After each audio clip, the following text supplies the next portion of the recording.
Hi guys! Ako po pala si Juvie.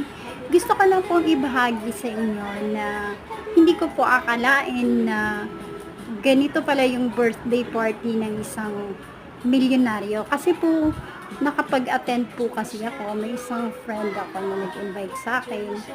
Halos lahat doon, mga sobrang yaman talaga.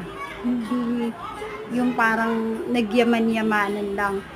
At saka namangha din ako sa kanila kasi parang sobrang simple ng birthday party nila.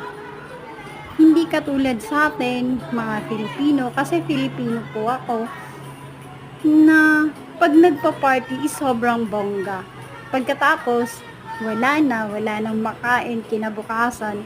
'Di ba ganun sa atin? Pero sa kanila, bilyonaryo na nga sila, pero sobrang simple lang. Yun lang po.